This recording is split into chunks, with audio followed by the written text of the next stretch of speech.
नमस्कार दोस्तों, मैं भारतेंदु मिश्र आज आपके सामने एक कहानी प्रस्तुत कर रहा हूँ जिसका शीर्षक है उस्ताद जी।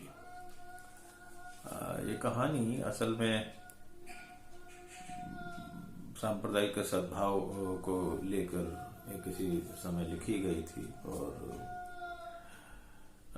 मुझे ध्यान है जहाँ तक कि 2003 में ये जनसत्ता दैनिक में के रविवासरीय में प्रकाशित हुई थी। तो खैर प्रसंग ये है कि कुछ चीजें, कुछ विषय, कुछ संदर्भ कभी बदलते नहीं हैं, वो लगभग घूम फिर कर हमारे देश में, हमारे समाज में आते रहते हैं। तो बहरहाल एक संग्रह ये हमारा छपा था, खिड़की वाली सीट करके कुछ एक कहानियां हैं, तो इसमें एक कहानी आपके लिए सीधे सीधे कहानी पर आते हैं। शीर्षक है उस्ताद जी। फौज से रिटायर होकर आए थे उस्ताद जी। सेना में 25 वर्षों तक हज्जाम का काम करने के बाद उस्ताद जी ने अवकाश ग्रहण किया।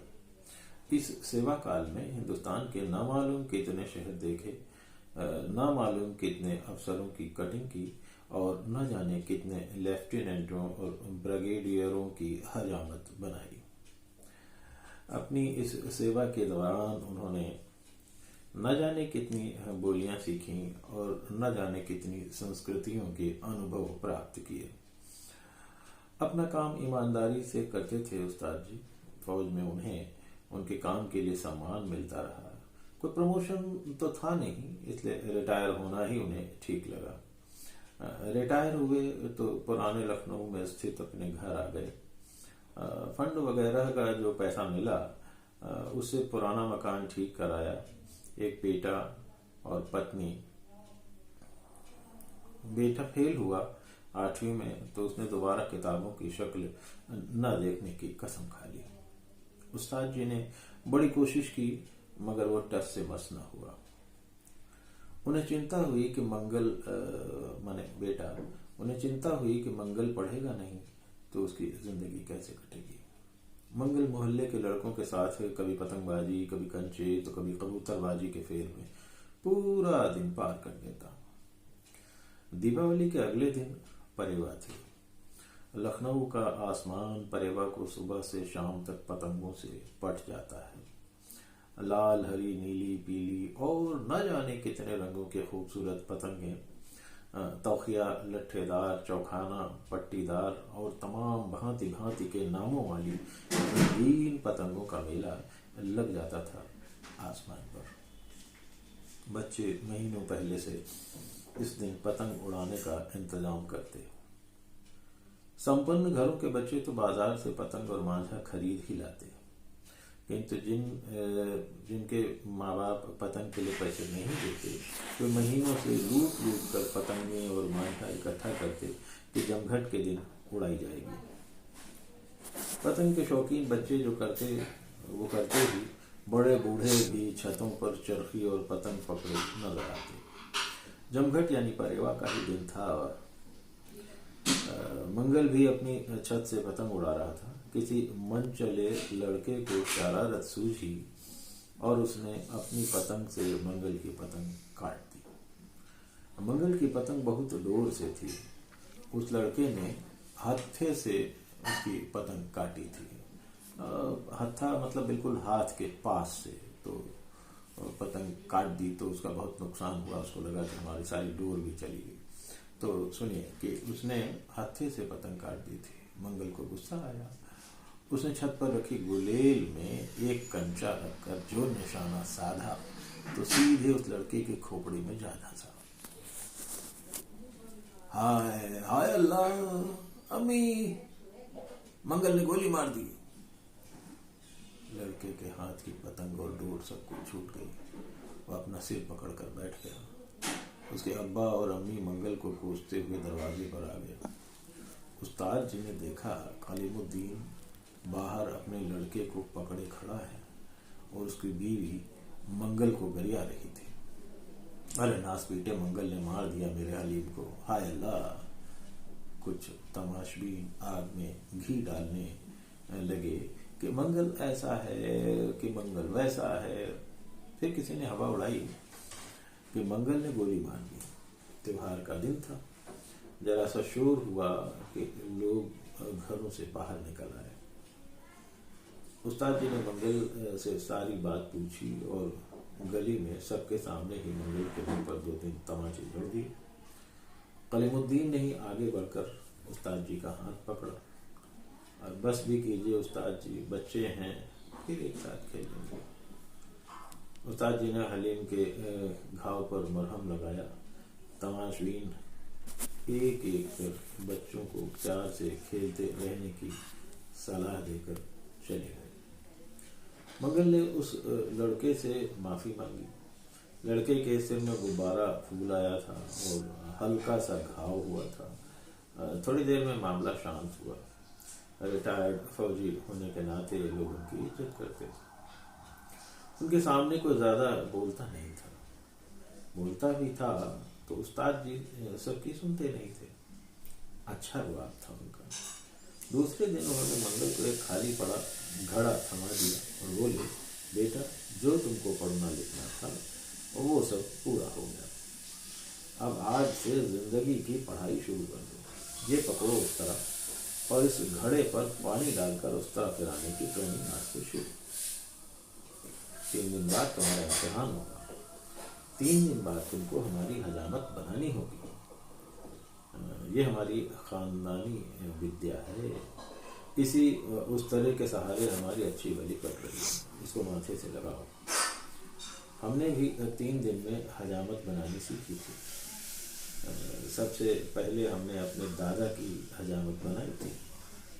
मंगल ने उस तरह हाथ में लेकर माथे से लगाया और घड़े पर उस तरह फिराना शुरू कर दिया। रिटायर होने के बाद उस्ताद जी पेंटिंग करना चाहते थे। फौज में उस्ताद जी की कटिंग, कई पेंटिंग अफसरों को बहुत पसंद आई थी। दिवंगत कई अफसरों के चित्र उन्होंने बनाए थे और सम्मान भी प्राप्त किया था।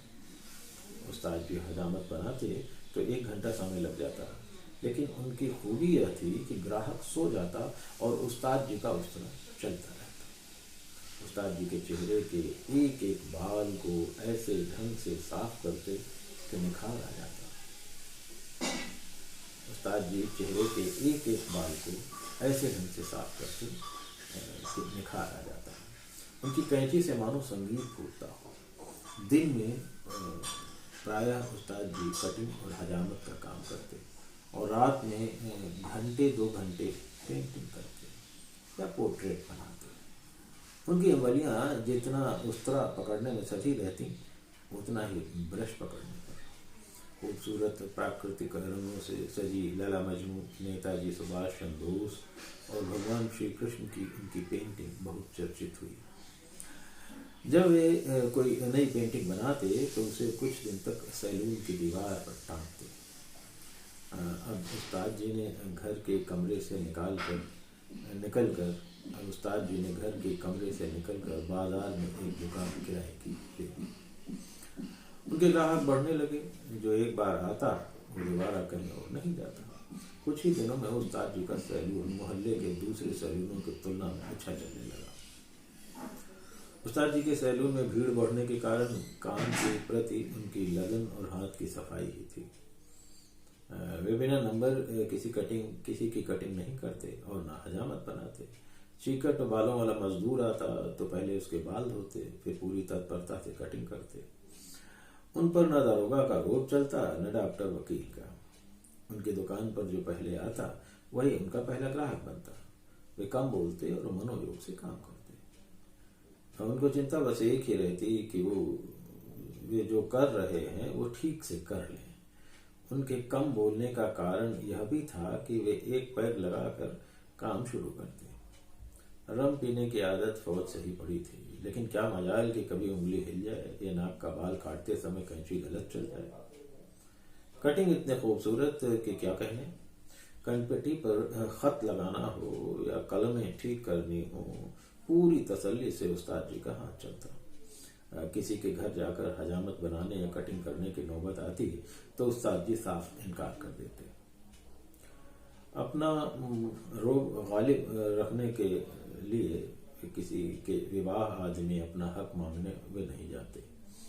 धीरे धीरे मंगल ने सारा काम सीख लिया, लेकिन उसके हाथ में वह सफाई अभी नहीं आई थी जो उस्ताद जी के हाथ में थी। ज्यादातर ग्राहक उस्ताद जी से ही कटिंग कराना पसंद करते, चाहे उन्हें घंटों इंतजार ही क्यों न करना पड़े। इतवार के दिन तो उस्ताद जी की टांगें जवाब दे जाती।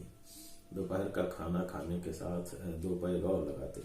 उस्ताद जी और मुस्तैदी से अपना काम करते। अध्यापकों, डॉक्टरों या वकीलों से जब कभी मूड में वो बात करते तो उनकी बातों में समझदारी और एक आदर का भाव झलकता। फौजी अनुभव में ऐसा बहुत कुछ था जो वो आम आदमी को बता सकते थे।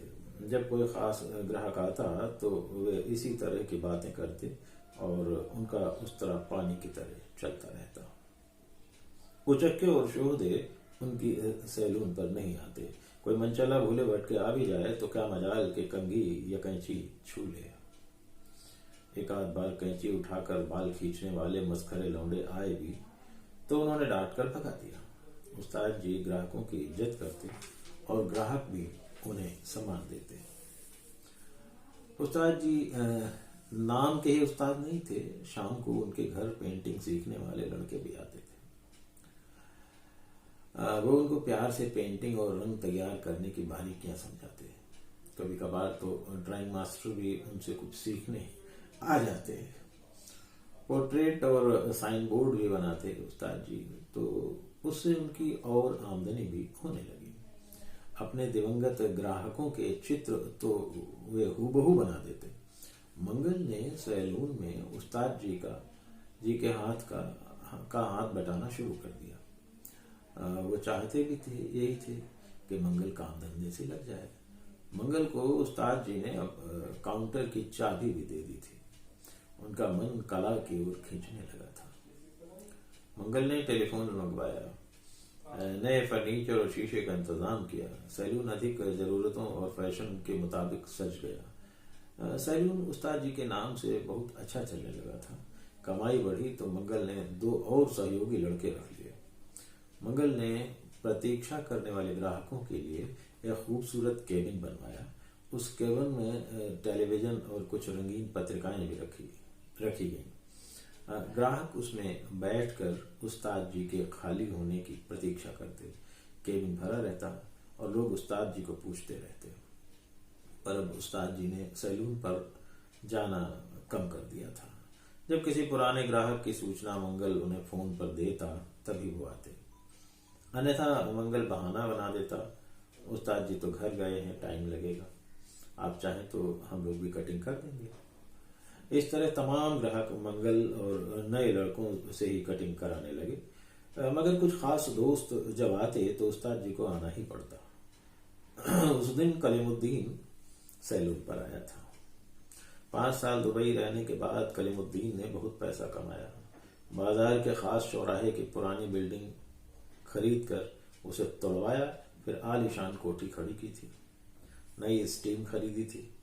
5 साल पहले वह मोहल्ले के कपड़े धोता था। अब उसने नई लॉन्ड्री खोल दी थी।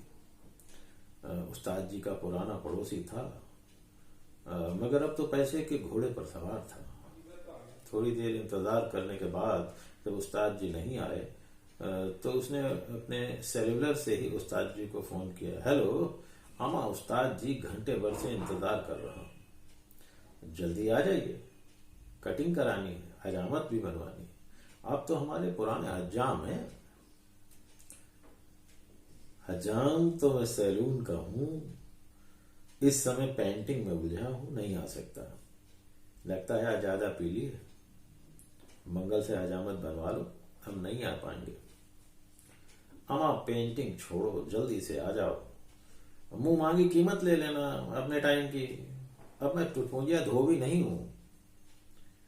अमा हम जानते हैं ऊपर वाले ने तुम्हें बहुत दिया है, लेकिन हमारा टाइम बहुत कीमती है, इस समय तो हम नहीं आ सकते। अम्मा हम तो शराफत से बात कर रहे हैं और आप हैं कि भाव खाते जा रहे हैं। अब सुन लीजिए, अगर आप 5 मिनट में नहीं आते तो हम सैलून की हजामत शुरू कर देंगे। तुम्हारे जो जी में आए करो, हम अभी नहीं आ सकते। उस्ताद जी ने फोन रख दिया और शांत भाव से ब्रश पकड़कर बाल रूप श्री कृष्ण के ओठों पर लाल रंग भरने लगे। 2 मिनट बाद ही मंगल का फोन आ गया। पिताजी जल्दी आओ, कलीमुद्दीन केबिन तोड़ रहा है। उसने एक शीशा तोड़ डाला है, वो नशे में है, हम लोगों से भी हाथापाई कर रहा है। अच्छा, उसकी ये हिम्मत? ठहरो, आ रहा हूं। घर और दुकान में 3 मिनट की दूरी थी, मगर उस दिन उस्ताद जी को 2 ही मिनट लगे। गुस्से में थे उस्ताद जी। अचानक उनके हाथ में कहीं से एक डंडा आ गया। उनका चेहरा तमतमा रहा था, मानो पेंटिंग वाला लाल रंग ही उनके मुंह पर मल दिया गया हो। उन्होंने पहुंचते ही 2-3 डंडे कलीमुद्दीन के रसीद कर दिए। उसे कुछ होश आया तो बड़बड़ाया, देख लूंगा तुझे, नाई की औलाद।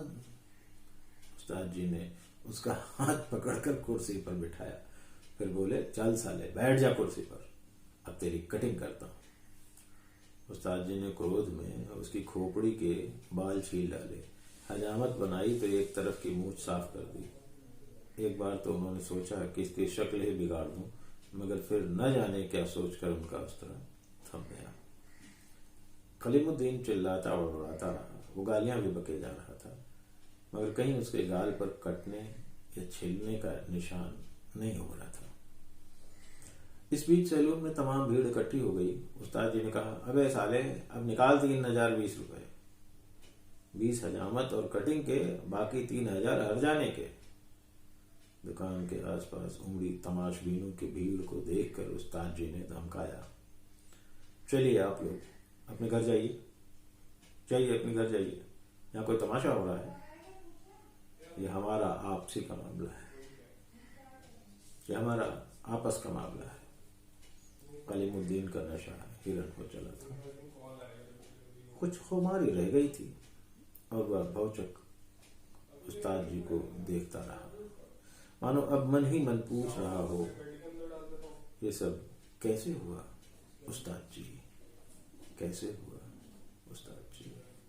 नमस्कार दोस्तों, तो ये थी कहानी उस्ताद जी। मुझे लगता है कि अभी भी हमारे रिश्ते अपने आस पड़ोस में इस तरह से हैं कि उनको हम थोड़ी सी समझदारी से बचा सकते हैं, वरना पैसा सबके पास है, अहंकार सबके पास है और लड़ने का साजो सामान तो सब जगह है, लेकिन थोड़ी सी समझदारी से हम अपने आप को और अपने परिवार को, अपने मोहल्ले को, अपने समाज को शायद बचा सकते हैं। तो दोस्तों, बहुत बहुत धन्यवाद, नमस्कार। आप हमें सुन रहे हैं, फिर कभी बात होगी। और उस्ताद जी, आज आपने सुना उस्ताद जी भारतेंदु मिश्र का प्रणाम।